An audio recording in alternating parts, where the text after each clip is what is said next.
Well, actually, to be honest with you, I was going to rehab to save my marriage.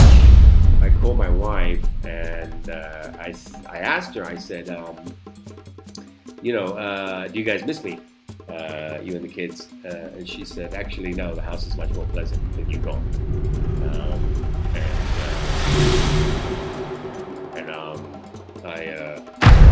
I hadn't really understood what was going to happen at that point.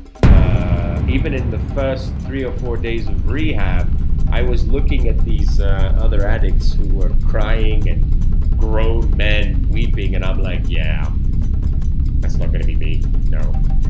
And then, 4 days later, I am like on a ball in the floor weeping. You know what I mean? So, I don't know what stage of rehab other people cry at. I cried on, so I'll tell you what happened. That I'm actually looking for. Do we really know life? But let me say intelligence. Emotional intelligence, social intelligence, financial intelligence. So I believe it's important for each and every one of us to understand the rules that govern any arena of your life. You are listening to The Revenge of the Forsaken Gods, a podcast that explores the human experience and seeks to create a blueprint for living using books, stories, movies, and conversations. And here is your host, Andrew Balongo Opere. This podcast contains occasional strong language. Listener discretion is advised. Have you ever been taking substances like drugs, alcohol, being a workaholic over a long period of time, and you feel that it's affecting how you do your work and your relationships? This must be very frustrating, and for a lot of us, it must be difficult to know when is the right time to get help. My recent guest is going to help me have this conversation because apart from being a radio host for over 22 years, you can currently catch him on Capital FM in the morning with the magnificent co-host and an awesome show. And apart from that, he's a creative director and co-founder of Nusu Productions. But what makes this interview special is because our guest has openly talked about his addiction journey. And I'd like to find out, how did he get into addiction? How did he get the help that he needed? And how has he been able to beat addiction? So without further ado, help me welcome this Gujarati flavored, Persian American flavored, awesome Kenyan, Fareed Khimani. That's quite an introduction, man. Thank you very much. Hey, you're the real deal. You're the real deal. And in fact, an interesting fact is when I was trying to call you just to have this conversation, to find out how to have the conversation around this, you ditched me on that day. But you didn't ditch me in a bad way. Would you mind just sharing what happened on that day? You said that you had a call after work and you had to go and help out someone. Yeah. So, now I remember. So, I've been fortunate enough in my recovery to... I've been fortunate enough to see both sides of addiction in my life, right? So I've seen the side where drugs and alcohol seem like the right answer. And I've seen the side where the clarity of mind and the honesty and the not having to hide and the ability to control through sheer willpower. I've seen that side as well. And I've had a number of relapses along the way. I've never been shy about talking about them. My last relapse was just after my mom died. So I celebrated a year sober on March 20th this year. Out of my 5 years in recovery, that was another year sober. Before that, I had relapsed on the 19th. My mom died on the 18th of 2022. So I've been fortunate enough to see both sides of the coin, and that has led me to want to be of service to the still suffering addict. The person who is unable, and because I am empathetic in the sense of I know what it's like to be unable to control my alcohol and drug abuse. I know what it's like to be unable to tell the truth, to ask for help. So I ditched you because I was running around trying to help a young man, he was about 35 or 36 years old, who is still in the throes of his addiction. But I was cool to do service and sit and talk to him and help him. And we did get him into Chiroma Hospital and eventually off to rehab. The unfortunate side of that work I do, it's called 12-step work. The 12th step of the Alcoholics Anonymous program says, we carry the message forward. The unfortunate side of that work is some people don't respond and you can't help everyone. And that can be quite disheartening and quite mind-numbing, because you really want to be, able to get everyone on that path. So it really pains me when that work doesn't help that addict. And unfortunately for this particular addict, he is fallen back into his addiction. He left rehab on his own volition, and at some point, as a person doing service and helping, you also have to check out and move on, because some people are not ready. That's not to say he doesn't want help or doesn't want to be helped. He's just not ready for the help. In fact, that's the reason why I wanted to talk to you today, because I'd like to cover three main topics: your addiction journey and how you navigated through it. Also, that individual that is going through things and they don't know how to reach out for help. And lastly, your family, friends, your colleagues want to help out, but they don't know how to interact with you. So I guess let's start with your addiction journey. When did you become aware that you were addicted to substances? I would say towards the end of 2017, the beginning of 2018 is when I realized that no matter what I did, no matter how many times I woke up with a hangover or just feeling, rough because of a heavy night of booze and drugs, I couldn't stop, I would say that's the last time, but it was never the last time.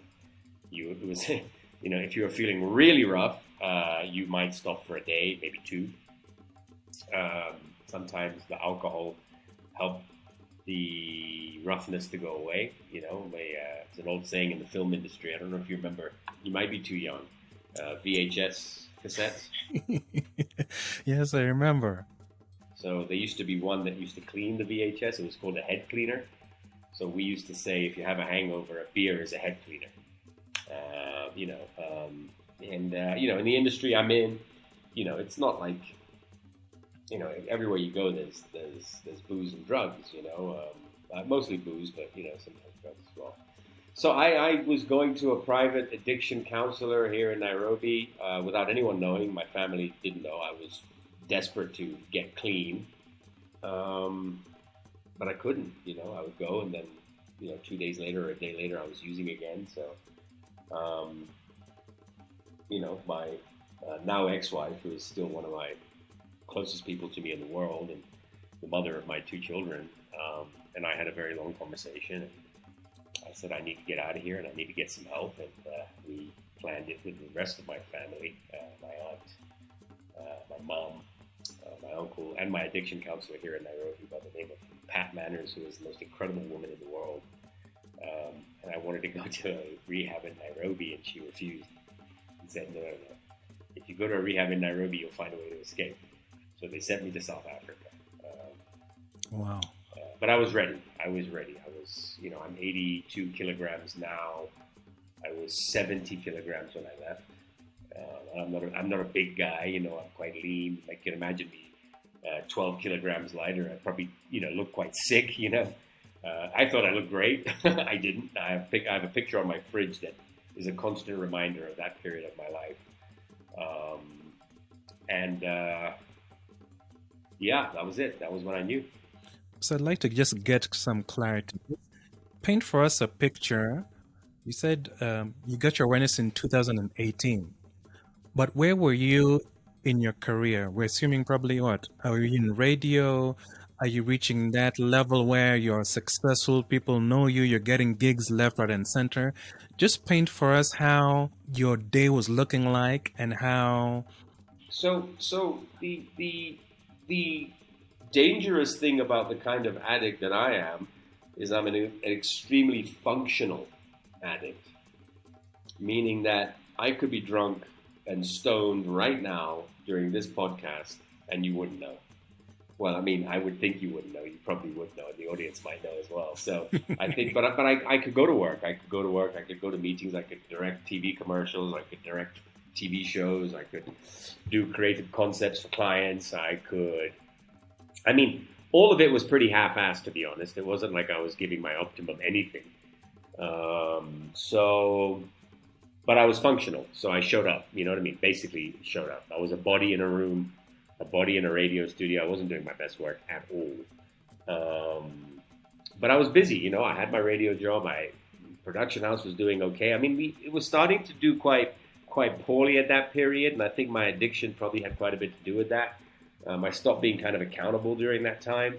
You know, 2016, 2017, 2018, it wasn't what it should have been. What do you mean by that?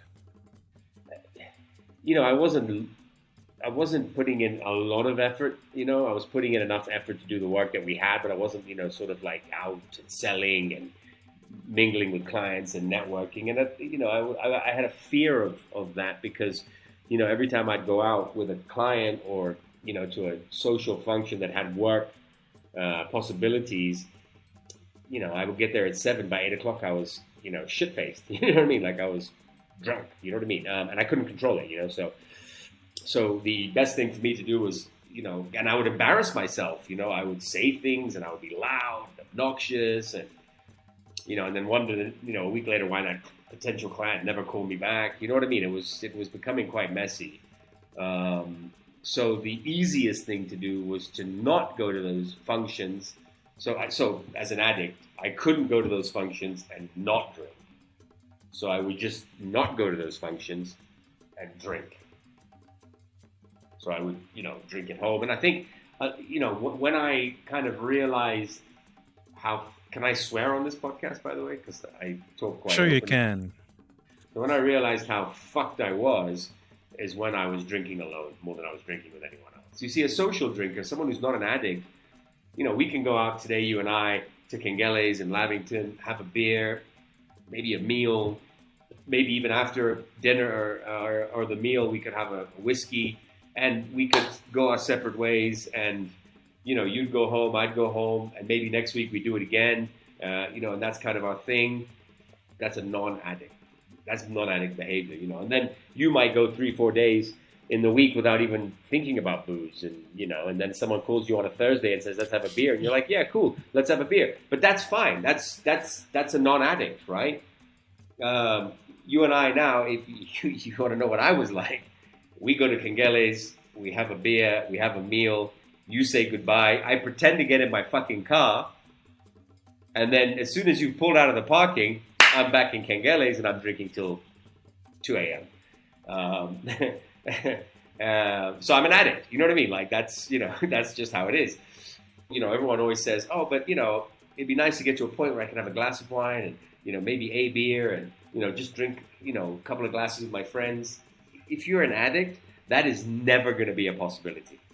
That is, you will never, ever, mark my fucking words, you will never get to that point if you're an addict. If you're a non-addict, yes, absolutely. You can have a weekend where you overdid it and you feel a little bit rough on a Monday morning, but you are not addicted, so you know that next weekend you're not going to do that. Next weekend you're going to go for a walk in Karura on Saturday. On Saturday night you're going to watch a movie with your girlfriend or your wife or your husband or whatever the case may be. Sunday you're going to get up and go for a run. because you don't want to feel like you did last weekend. And then in 2-3 weeks from then, you feel like letting off a bit of steam, you go and drink. And that's okay. That's a great, healthy relationship with drugs and alcohol. I would die to have that relationship with drugs and alcohol. I really would. But it's not a possibility for me. One whiskey. So there's a great saying in recovery, which is, one is too many and 1,000 is never enough. And that's who we are. One is always going to be too many for us because it will never end at one. And if we drink 1,000 beers, or 1,000 double whiskeys, it's never going to be enough. We've gone off topic. So during that period of my career, everything was good up until around 2016, 2017, and then things just started completely to fall apart. You know what I mean? My marriage was not a happy marriage. The only thing I will give myself credit for is even during that time, I was and still am a fantastic father.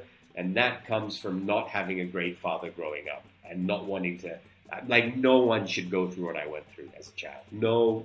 No young boy or girl should go through what I went through as a child. Would you mind just sharing a little bit, if it's all right with you, what you went through as a child? Yeah, my father was an alcoholic. He was an absolute raging alcoholic, and it's taken me 48 years, which is the age I am today, to forgive him. And that's only been in the last 3-4 weeks, which is, wow. I'll explain that a bit later on. And I mean, I used to, I can vividly remember my mother being beaten up on, a regular basis. And we didn't know he was an alcoholic because, that wasn't really a thing then. You know what I mean? People weren't talking about it. I mean, I always think if like my wife, kind of encouraged me and convinced me to go to rehab, like my mom could have never convinced or encouraged my dad to do the same thing. You know what I mean? So I grew up with that. And when I was in rehab, funnily enough, most of the men in rehab in South Africa were sons of alcoholics who also grew up in abusive homes. Well, I mean, the abuse could have been towards the mum or the father towards the children. So there is quite a strong connection, I believe, and I'm not a clinical person, although that's going to change very soon. I'm going to tell you about that a bit later on in the podcast. There's a strong connection between the relationship that men have with their fathers and addiction. And most of these men came from they were children of alcoholic fathers and also witnessed some kind of abuse. So what do we do when we get older? I didn't know what I was covering up until I went to rehab. I had no idea. Like, I went to rehab and they're the ones who told me, you're drinking and drugging because the shit you saw as a child was too hard and you never want to think about it again. And I'm like, actually, you might be right. You might be right. That might be the reason why I drink so much. And now, when I sit with these emotions, when I sit with the thought of, or the thoughts of what I saw as a child, and it's painful, but I can't cover it up with booze and drugs because what am I doing? I'm repeating a pattern that my father was probably repeating as well, from his father. So, we can either continue or we have to, break the cycle of addiction. And I'm hell bent and dedicated to breaking it. And I want to thank you for sharing that, because my purpose for having this conversation is not having it from a point of blame, but exploring what did you and what do children need? What kind of help do they need? What happens if they don't get that help that as they develop as a child? If you don't get that support, then what are the coping behaviors we adopt? And I think addiction is one of the ways of soothing that emotional distress or stress, if I can say that. So, well, yeah, Andrew, it's the easiest because, alcohol is not illegal. It's not frowned upon. Then I think, when you're 18 or in the US 21 through college and maybe a couple of years afterwards, I don't think there's a problem with experimenting with drugs and alcohol. And it's a very controversial stand I have on it, but I have it, and that's just how it is.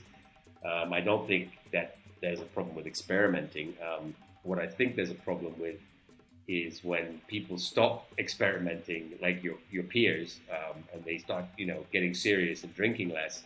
If you find that you're still at that same pace you were 5, 7, 3, 10 years ago, you need to take a very deep look at yourself, and you might be an addict. So, but the coping mechanism, look, every family has its bullshit. You know what I mean? I can't sit here and say, I'm the only person in the world who saw my dad beat up my mom, or another person can say, I'm the only person in the world who was a victim of some sort of, physical abuse.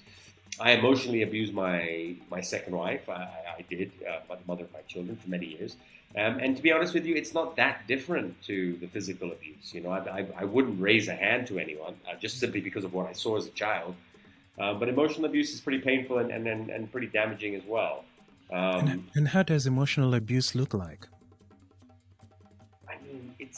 It's you say things because there's a pain element that person will receive. You say things because that you can break that person down because their weakness. And I'm guilty of that, and was guilty of that for a number of years. And that's all part of the recovery process. This whole thing about how do I always say the easiest part of my recovery has been to not drink. The hardest part of my recovery has been to change my character defects. And I still struggle with that. I've just come out of a relationship very recently with a woman, where a lot of my old behavior came out, which to be honest with you, when someone also knows your weaknesses and they know that you have the propensity, because you've opened up to them about, the things that you try and change and try and improve, they can also turn a key to get you to do things that, you can feel guilty about later. So I won't take all the blame for it, but I know that a lot of my character defects did emerge and have emerged in relationships afterwards. So I would say the character defect part is the hardest part to change. The sobriety part, it's, every time I've relapsed, I've had no problem getting sober again. But sometimes I do find the bad thinking, the bad reaction to things, the way I treat people, and that's, like the same drunk person, except I'm sober. I always say, it's called dry drunk syndrome. So where you don't drink, but you're kind of the same asshole you were when you were drinking, you know what I mean? So, and I struggle with that. I do. I really do. And I've had my battles with, but one thing is now I can acknowledge it and kind of accept that it's happened and try and rectify it immediately. Whereas in my active addiction, I could be that guy for 3 weeks. You know what I mean? But now I know as soon as it comes out of my mouth, I'm like, no, that's not who I am. And but I still have my moments where the relapse is more of an emotional relapse than a substance relapse. And I'm glad you bring that up, because like you said, while you're going through 2006, 2017, 2018, you're seeing that your relationship with your partner is not optimum, you're not giving your 100% at work. That may be the case with a lot of people. What helped you say, okay, fine, I need help? Because a lot of people just still continue that cycle until, God forbid, they hurt someone, or they commit suicide, or something bad happens. So if I'm getting you right, you're asking when someone realizes they need help? Yeah, when did you realize that, okay, fine, I will actually make the decision and the action? Well, actually, to be honest with you, I was going to rehab to save my marriage. Even in the first 3 or 4 days of rehab, I was looking at these other addicts who were crying and grown men weeping, and I'm like, yeah, that's not going to be me, no. And then, 4 days later, I am like on a ball in the floor weeping, you know what I mean? So, so even in rehab, I was like, I don't need this kind of help. I'm just here to tick a box for 35 or 28 days and go back home. And then everyone will say, you're great, you're a hero, you've done the hardest thing you'll ever do, blah, blah, blah. But I bought into the program in Bloomingdale Addiction Treatment Center, which I would recommend to anybody going for treatment. And we can talk about it maybe at the end. Well, since you brought it up, we can talk about it. And what's so special about day 4 that people start crying? I don't know. It was I don't know what what stage of rehab other people cry at. I cried on. So I'll tell you what happened. This is a really interesting story. So, and I recently. Because I'm writing a book about my addiction, and I wrote about this just recently, and then I haven't written for like 6 weeks because it was so emotionally taxing. So you get 1 day a week to talk for 15 minutes to family, and my day was Wednesday, and I forgot my mom's birthday was on Thursday, so I called my wife on Wednesday, and I should have tried to call everyone on Thursday because they would all be together in Nairobi and I was in South Africa, but anyway, I didn't realize. So I called my wife and I asked her, I said, do you guys miss me? You and the kids, and she said, actually, no, the house is much more pleasant with you gone. I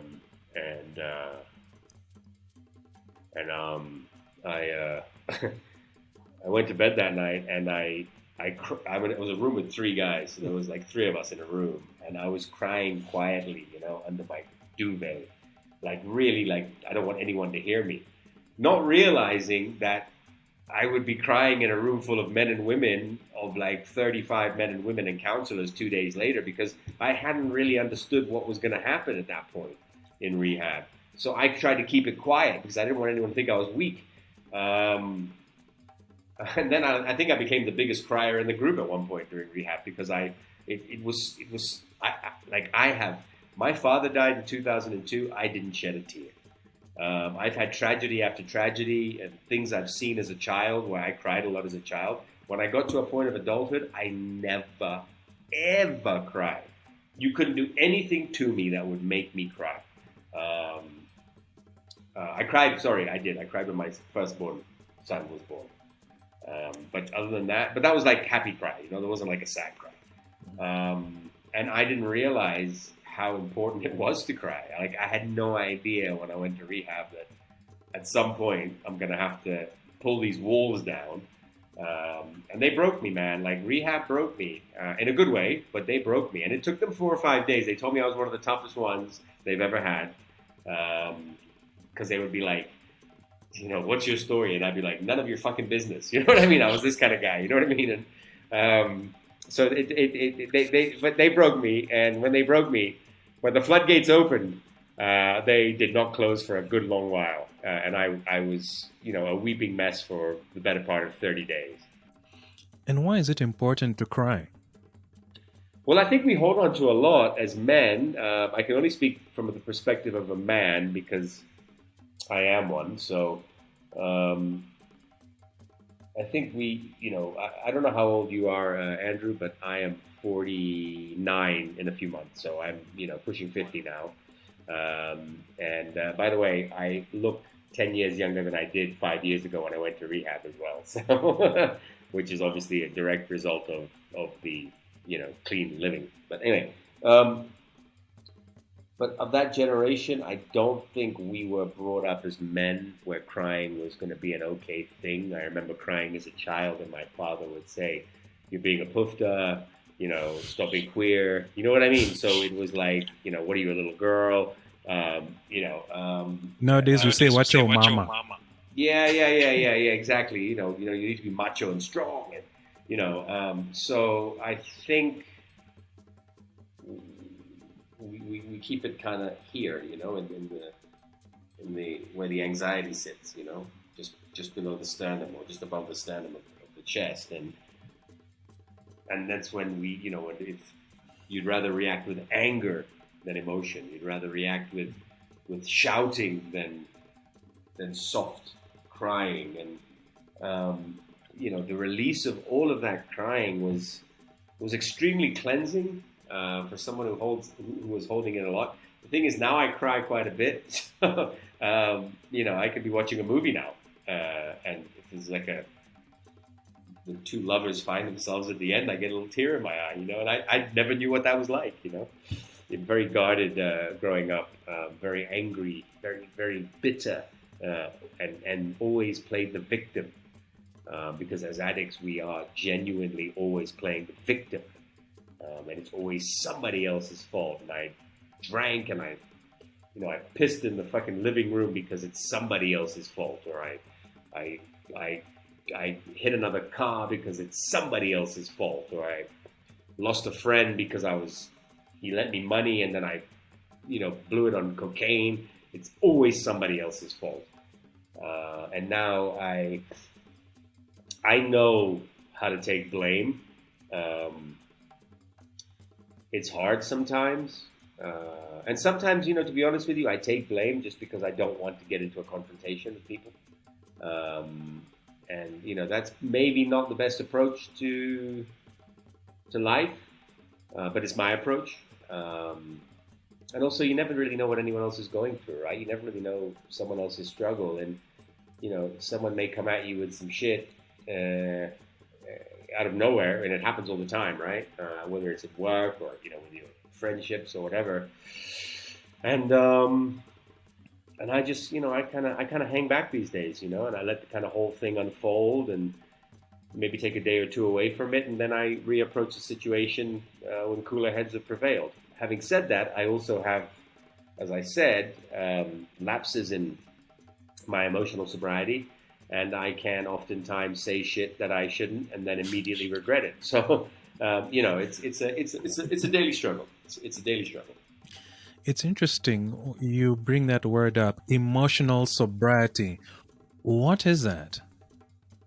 Well, emotional sobriety and the sobriety from substances they have to go hand in hand. And most addicts are conniving, self-serving, lying, cheating, manipulating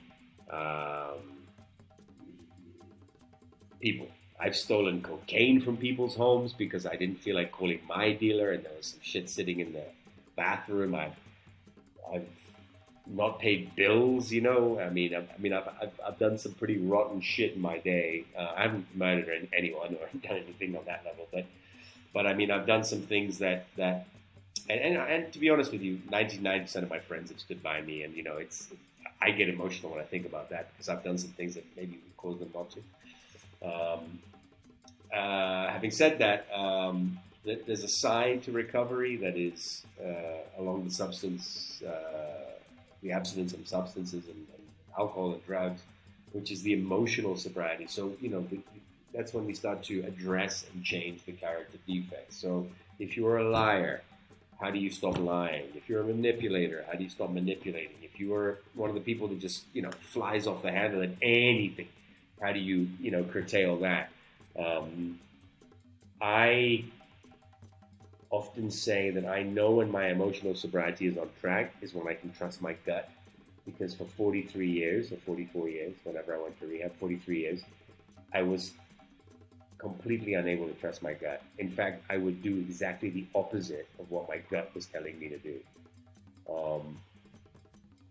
The last 5 years in my recovery, I've had more successes trusting my gut than failures. And then I go through periods where I can see my emotional sobriety is off, and I'm like, shit, man, my gut is... And then I'll call a family member, mostly my auntie, Auntie Gina, and ask her opinion on things. But when I can fully trust my gut, and you know what the best part is? Even when my gut is wrong, I'm not angry. That's when my emotional sobriety is great. Because your gut can't be right 100% of the time, right? You'll come across a situation, even in sobriety, and you'll say, okay, my gut's telling me to do this and not do that. You know what I mean? To take road A and not road B. And then you take road A and it's a complete fucking mistake. Even then, in my emotional sobriety, I'm like, it's fine. It's okay. I trust my gut. My gut brought me here. My tires blew out. I got carjacked along the way. Someone stole my wallet. I lost my phone. All this stuff has happened.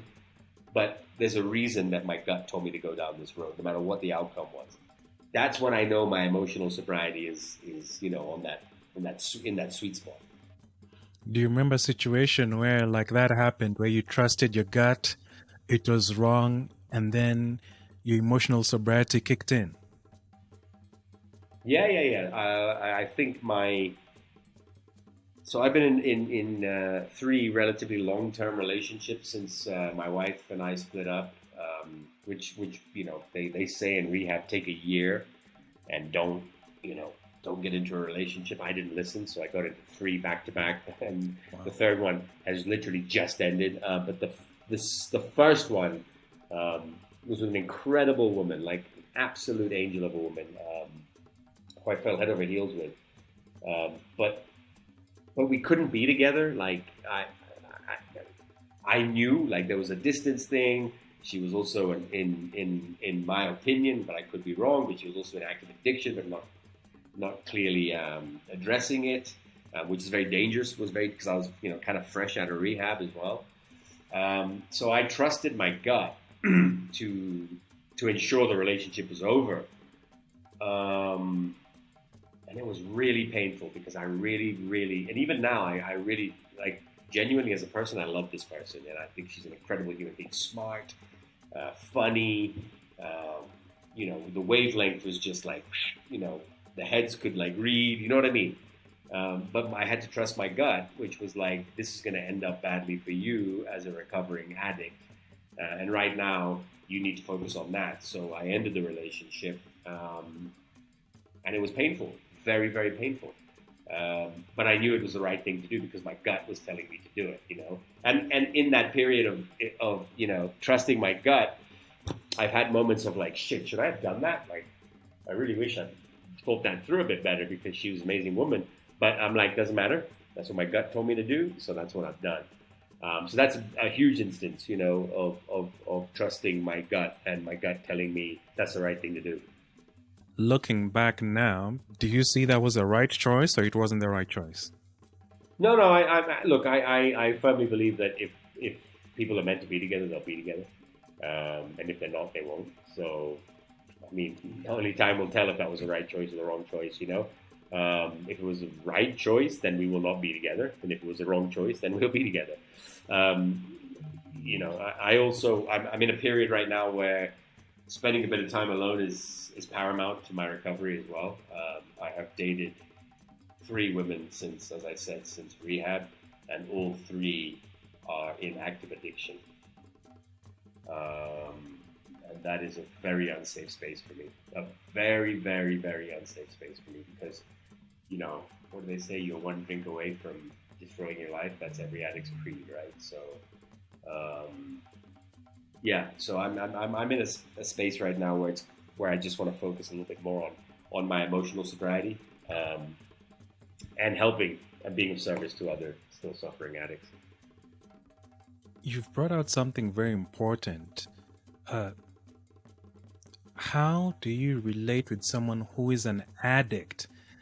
Because from what you've shared, Antigen has helped you out. Also, the person that recommended you to the South African rehab, and even the people in the rehab. You've mentioned how they've supported you. How do you support someone that's going through the addiction? Maybe they don't realize that they're addicted. From your experience, what have you seen? Yeah, I think it's vitally important to understand that it's not a one-size-fits-all glove. Son's an addict, Fareed Khimani, what did you do? Cool, we're going to do the same thing. Now, I've dealt with a number of addicts since my recovery, and again, I have to stress that it's from a non-clinical perspective because I'm not licensed or trained to give people, you need to take 6 milligrams of Valium and then blah, I can't do that, right? Obviously. So there's no real one piece of advice. What I would say kind of cuts across is empathy, and understanding and believing that this person has a disease that they have no control over. Because we tend to say, oh, come on, it's fucking drugs and booze. Just stop doing them, right? I mean, you know, and I can tell you right now, if that was the answer, I wouldn't be, right? But I mean, if that was the answer to the problem, you would have never called me for a conversation, because I mean, it would be very simple to say, you know, it would be a 2-minute podcast. How did you stop? Someone told me to stop doing it, so I stopped doing it. No, right? So that's not the answer. So I think that empathy and really, you know, please understand, as a family member or friend or colleague of an addict in an active addiction, you know, we don't have control over our addiction. And the worst part is our addiction has control over us. And we will lie, steal, cheat, maim, rape, murder, whatever it is, for our addiction. And that is a frightening, frightening prospect. You know what I mean? It is a frightening, frightening thing to think that there is nothing we won't do to pacify that addiction. And you hear it all the time, right? I mean, mine is pretty mild. You know, I was emotionally abusive to my wife, and I told a bunch of lies, and I cheated in most relationships that I've been in. You know, I mean, it's not mild. I mean, it's devastating to the person that it's happening to, the other person. But I mean, you know, there are addicts that will murder, that will steal, that will rape, that will, you know, whatever.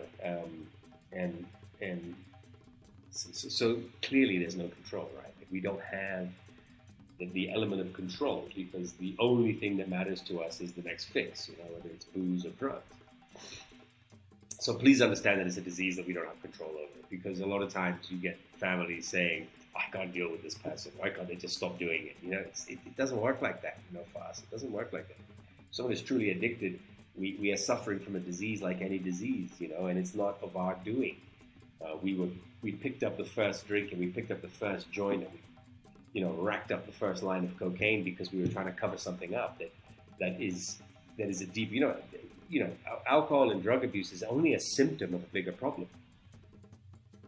So I would say that's one piece of advice. Second piece of advice I would give is, let's normalize conversations about addiction and mental health at the dinner table. Let's make sure that families, when they're sitting down to have a meal, are having these discussions. And not in a condescending, like, you're an addict and you need to stop, in a way that, you know, that person who's sitting, because we are always on the fringes of society, right? We're always the addict, you know, the drug addict or the alcoholic or the guy who's, you know, useless and doesn't do his work and is a terrible son or a terrible husband. So we're on the fringe of society. Include them in the conversation. You'll find out things that will blow your mind. You know, we are some of the coolest people. Like, I sit in rooms of Alcoholics Anonymous, and I'm like, these are the coolest motherfuckers that I've ever met. And here we are, sitting around a room, politely waiting for someone to finish speaking before we raise our hand to speak. If we'd all met at Kengele's in a group in our active addiction, it would be absolute anarchy and chaos.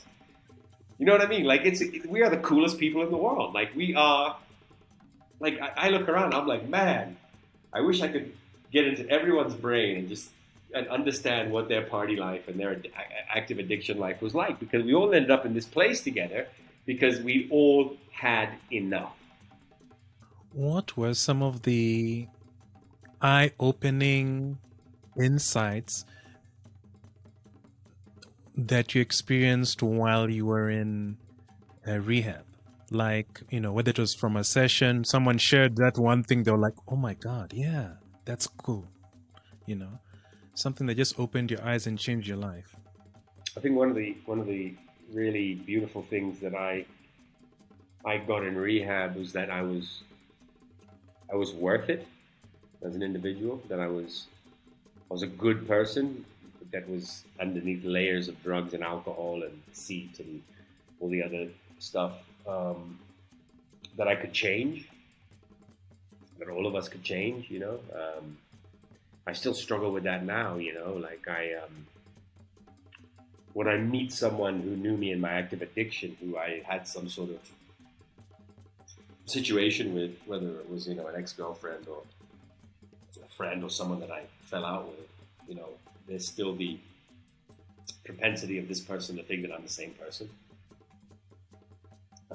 I think that the fact that, you know, you can change, I think is huge. It's really big, you know. And I never had empathy before. Like, I didn't give a shit what people were going through. You know, I just didn't care. Like, I only cared about drugs and alcohol, you know, and women and all the other addictions that, you know, across the board.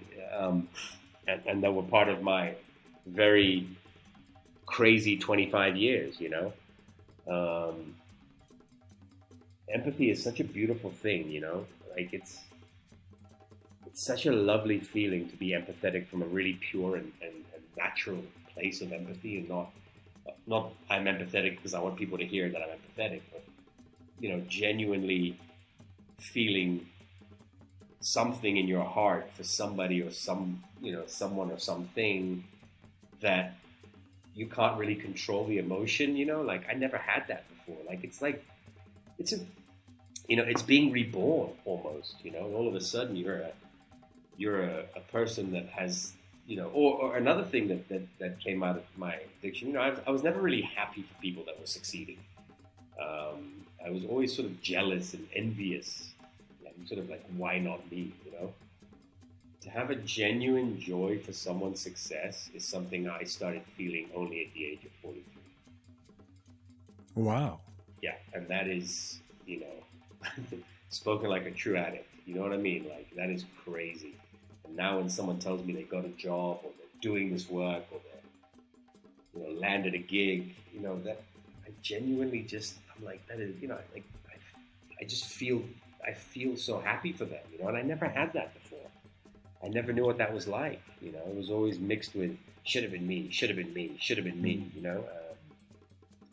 That's a really amazing feeling, you know. And then the other thing I would say that I got out of rehab is, when you're going to help other addicts, you know, I'm one of those people that, you know, used to want to stand there like a superhero, you know. I've done this and I've saved this person's life, you know what I mean? And it's not about that anymore, you know. It's not even close. It's about the other person. It's got nothing to do with me. I'm just a vessel to get a message across.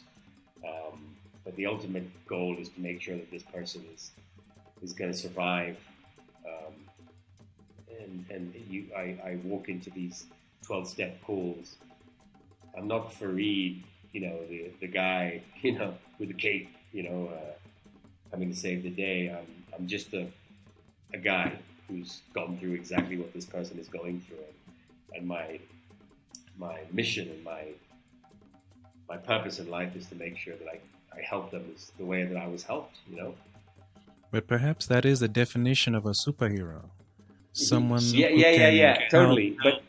But without the ego, you know, without it being like, hey, well done, Fareed, you saved that person's life. It's got nothing to do with me, you know what I mean? Everything is about that person. So I think those are some really big learnings for me. But again, I do fall back into my character defects, and then that's, you know, the key is to click and realize it. I sometimes do get envious and jealous of people that are doing better than me. I sometimes do walk into a 12-step call because, you know, I feel like, you know, it's Fareed and everyone knows me and now he's here saving the day. So I have to really, you know, constantly check myself. And I think that's just human nature. The key is that you realize it. So you mitigate immediately. You know what I mean? So what are some tips that you could share from the 12-step program to help you continue walking the path of beating addiction? Because you've mentioned that you can relapse. So once you relapse, what do you do to continue walking the path? So look, I'm a bit of a, I go, as always, I'm always going against the grain of doctrine, whether it's how I do radio, religion, and the 12th step clearly says, you know, like, you got to try never to drink again, which is perfectly fine because we all try, right? But what they fail to mention is that it's not as easy as it is written down in a book, and I have the book somewhere here. It's called The Big Book. So step one is to admit that you're powerless over alcohol and that your life has become unmanageable. Step two is that a higher power can relieve you of the addiction. So I always go against the grain. So I won't say the tips and tricks of the 12-step program, but what I will give you is my piece of advice to every addict, which is you will probably relapse. You will probably drink again. It is never the end of the world. It's a chance to start over. And it relieves a lot of pressure from these young guys trying to get sober. Like, yeah, I'm going to do 2 years. I'm like, you're probably not going to do 2 years. You know what I mean? You're probably going to have a drink in those 2 years. And that's okay. There's a beautiful saying in AA in one of the readings that start the meetings, which is the meetings are for anyone with a desire to stop drinking. Right? So that means that you could have drunk last night and you woke up today and you have a desire to stop drinking, then you're welcome in this meeting. And I love that. I love that because, you know, the other thing I will always say, which is vitally important in recovery, is this just for today, one day at a time, which is, you know, as most people know, is a huge part of the AA mantra. And when I came back from rehab, I think I'd done 6 months sober, and I was hearing this one day at a time in AA, and I was like, been sober for 6 months. When I relapsed the first time after a year, I realized how important it was to be sober one day at a time. Because I'm sober today, but I have no idea about tomorrow. I don't know. I mean, I might wake up in the morning and go to the kiosk down the road and get a bottle of whiskey. I have no idea. You know what I mean? I just don't know. So that one day at a time is, for most addicts, it's very hard to say, I want to be sober for 6 months. So you just be sober today, and tomorrow morning get up and do it all over again. And then the next day get up and do it all over again. And the next day get up and do it all over again, and so on and so on and so on. And you'll hit those 6 months before you can blink an eye, you know? But it has to be one day at a time. And I was not a believer in that, but I am a 100% believer in that now. Wow. And I love the insights you've shared. Just, you're still a good person despite what you've done, and you have the capacity for change. I think that's the biggest takeaway for me from this, because I can see that being in the family environment, when someone does these behaviors of, lying, cheating, what have you, I can see how difficult it is for the family or your work colleagues to continue to accept that behavior and try to help you. They're like, hey, go for rehab. No, I don't, I'm fine, and what have you. And from what I've heard is a safe space is needed for transformation. But also to some extent, a heavy hand is needed, I think understanding is the key, and I know we're running out of time, and I really want to share one thing with you that I have. I have a friend who is a very psychic person. I won't name her name here, but she's a very good friend. And I saw her yesterday, actually, which is, quite good that we had the call today, because I have been thinking about something that I want to do to leave a legacy. And it's not going to be radio, even though I will leave my own legacy there. It's not going to be TV. It's not going to be the other business. But for the last few months, something has been weighing heavily on my mind. And when I sat down with her yesterday, she said to me, you're at a fork in the road as an individual, and you want to leave a legacy. And my last few months has been, and I've met a couple of people who are in the space over the course of the last week or two. So I'm going to get my certification to become an addiction counselor. Congratulations. Yeah, well, I haven't started yet, so maybe in 6 months, we can, yeah. But the decision has been made, and that's going to be my legacy. My legacy is going to be to write books on addiction and to help young addicts recover. Not young addicts, addicts in general, to recover. And that is the most certain I've been about a career in my entire career. So out of this whole experience, you being addicted, going to rehab, coming out of rehab, the people you've met, you having to deal with your emotions, you walking the path of emotional sobriety each day. What have you learned? What are 3 major things you've learned about yourself in the process? Well, I think, one which we've discussed is that people can change. 2 is that you can forgive yourself. It may not be quick and it may not be easy, but you can forgive yourself. And the 3rd thing is that I was put on this earth for a purpose, and that purpose is to help addicts recover. What are you most grateful for today? My children. And my ex-wife, who is an incredible mother. What is it about them that makes you grateful? I don't think you can find a purer love, I didn't have it growing up with my father. And I, see the way my 2 boys look at me, even with the distance, even when we're on video call or, whenever I'm there in Switzerland visiting. I don't think you'll ever find a greater love or a purer love than that. I'm so blessed to have it, it could have gone completely the wrong way. My ex-wife could have shut me out of their life. I mean, it was very possible that could have happened.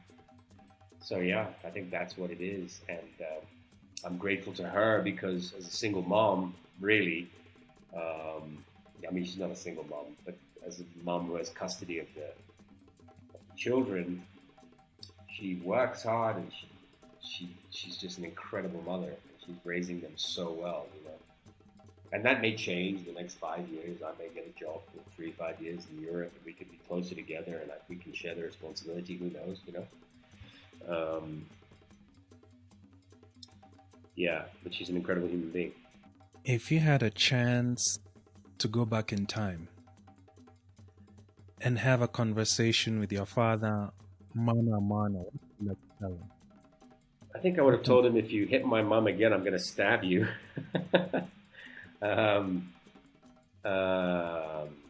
But apart from that, since you're a man right now, I think I would have told him that the impact it is going to have on myself and my sister is going to be absolutely unimaginable. And that he shouldn't just think about my mom in this equation, but also think about what he's doing to the children. But I would also put my arm around him and say, what the fuck did you go through, man? Like, to be this person, like, you must have gone through some shit. You know what I mean? Like, instead of all the anger and the hate, I think I would have tried to be a little bit more empathetic towards it. Wow. As we come to the close, I'd like to end it with 3 books, 3 movies, 3 songs. What helped you during your times of addiction? Anything come to mind? Yeah, so there's Russell Brand's book called Recovery. He's just celebrated 20 years clean. There's a book I'm reading right now, which is Gabor Mate, who also, if you're aware of who he is, he talks quite a Very bit inspirational. On addiction. Instead of the addiction, why the pain? Yeah, but the book I'm reading now, I just downloaded it today, actually, and I started listening to it on Audible. It's called In the Realm of Hungry Ghosts. I remember that one. And another one, which is incredible, is You Are Not What You Think, which is another great book, which I finished a few months ago. I don't do reading anymore. I do Audible. So I listen to books in the car, and it's amazing. 3 movies. I would say Scarface. The movie about the founder of AA, starring Winona Ryder and Barry Pepper. It's a fantastic film. It's called Sometimes Love Is Not Enough. It's a beautiful movie. I always cry when I watch it. And I would say the other movie that I could watch a million times is Anchorman, just because I'm a huge Will Ferrell fan. 3 songs. One is about addiction. It's Stained. It's Been a While. It's about Aaron Rodgers' struggle with addiction. Brilliant. R.E.M's Everybody Hurts is a great one. And I would say the 3rd song would be another R.E.M. song, which is At My Most Beautiful. And for the books that you've mentioned, what are your main takeaways from each of the books you've mentioned so far I know you're not finished in the realm of Hungry Ghosts, but the other two, I know you finished. You are not what you think is because your mind is constantly telling you you're this person that you are not. That you are an animal when you're actually not. And your mind tricks you into thinking, and it's not just about your, I'm not going to succeed, I'm a failure, all these things. So you are not what you think. Our minds play a lot of tricks on us, right? So that's a great book, and I would suggest it for anyone who is struggling with a place in the world, whether it's career-wise or family-wise. It's a super read. Recovery, Russell Brand is just another guy who speaks a lot like me, talking about addiction. And it's really important to break addiction down into normal language, because most addicts cannot deal with the clinical side of addiction. We just need to know. So I'll give you an example. Step 1 in AA is you admitted that you were powerless over drugs and alcohol, and your life had become unmanageable. Russell Brand's step 1, which is he takes that step and he puts it in his own language, and his step 1 is, how fucked are you? So it's an incredible read, and he's a cool guy, right? He's a comedian, he's an actor, was married to Katy Perry. He's just a cool guy. So it's a really cool guy talking to you about addiction. And if you look at him, you're like, surely he's using something, you know what I mean? But he's not. He's completely clean. So yeah, and his work with addicts is amazing too. If you get a chance to just Google some of the work he does with addicts, he's a real role model in this area. All right, before we roll out, because you started bringing up the issue, or not the issue, or rather the topic of superheroes. What would be your superhero name? Captain Diamond? Super sober. Super sober. Wow. All right, Captain Super Sober. If let's say this Earth life was to finish today, this Earth experiment, God says, okay, we're going to finish this experiment. It's going to finish today. But I'm going to give you an opportunity to say what you've always wanted to say to your mom who's passed on. You get that opportunity, and your wisdom will guide people in what you want to say. Your ex-wives and your kids, what would you say to each one of them? So let's start with your mom. To my mom, I just say, thank you for doing the best you could with me. I know I wasn't an easy kid, and I definitely was a difficult adult. But yeah, just thank you for being just an incredible mother, and putting up with a lot of shit just to make sure your kids were raised. That's definitely what I'd say to my mom. To my ex-wife, I think I said it, you've just done such a wonderful job with the boys, and I have just immense respect and love and adoration for you. My sons, I would say that I was very sick, and I am still very sick. But you're the main reason that I want to fight this disease. All right, Captain Super Sober, before we fly off, what advice would you give to those struggling in addiction? Your final words to them, words of wisdom, words of guidance, regardless where they are in their journey, whether they're still running away from their responsibilities, they can't face what it is they're trying to run away from. What would you say to them? That there is another life that is so beautiful, that where everyone smiles at you because you're a beautiful person. And I've seen people that just can't come back from there. And I would say, while you still can, just try and find that life. I would also tell them it's going to be one very difficult journey, but the rewards are so much greater than the suffering. Wow. Thank you for that. And I guess what I've gotten from all that you've shared is take advantage of the support. You need support to get to where you need to go in life. So even when you fall down, it is support that will help you get back on your feet. This conversation was inspired by a friend whose sibling is going through a similar challenge. So I felt I needed to have this conversation because I didn't know what to do. So you have helped me bring a little bit of clarity, and I'll also attempt to reach some mental health professionals to get some professional insight that I can use and anyone who's going also through this can use. And I really appreciate you, Fareed, for your time. And if you have found this conversation helpful in any sort of way, please, I'd love if you could share your insights in the comments below. Fareed, if someone wants to reach out to you, maybe for questions, they feel maybe you're the best person they can talk to, can they reach you on your social handles or email? Is that okay? Not, my Instagram is not private, so just follow me and send me a DM. And what's your Instagram? Fareed Khimani. Fareed Diamond Khimani, sorry, yeah. All right. Thank you, Fareed Diamond Khimani, aka Captain Super Sober, the Gujarati Persian American flavored awesome Kenyan who's beating addiction Thank you one so day at a much, time. man. Thank you. Thank you very much.